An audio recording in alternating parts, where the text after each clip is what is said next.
Good morning, good afternoon. Welcome to week number 3, where we're going to start diving into the rooms division of hotels. So we've done the introduction in the first week. In the second week, we talked about hotel development and what drives that. And now we're actually going to dive into hotels. I regret that hotels are the first segment because, as I think I mentioned in an earlier video, sometimes there's a myth that hospitality equals hotels, and really it's only one factor in the hospitality industry. And we are going to start there, and we'll start in the rooms division because most hotels sell rooms. Some sell food and beverage and some don't.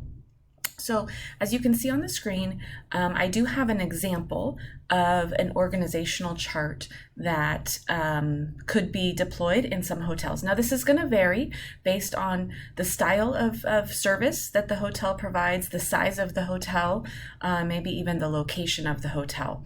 For example, a downtown urban environment like San Francisco would really need a director of loss prevention because of some of the safety and security risks that particular location might face.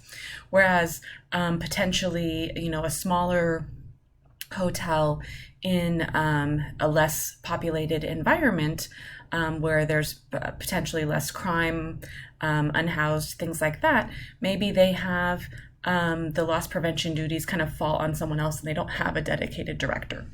That's an example. So what we'll explore in this particular week is what some of these different jobs do. I bring up loss prevention because sometimes it's overlooked.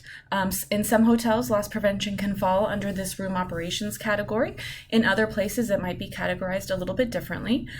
But in most instances, the rooms operations division consists of the front desk where people check in, as well as housekeeping. Housekeeping is the largest department typically in any hotel, with the most kind of employees, as well as potentially the most cost when you think about labor and all of the items that go into the room.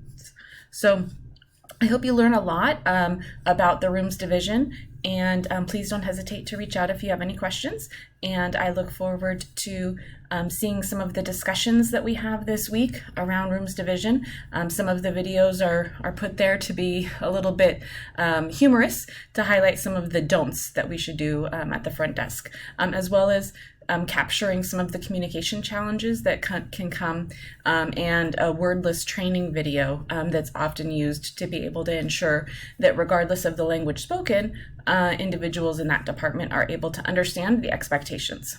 So good luck and have a great week. Thank you.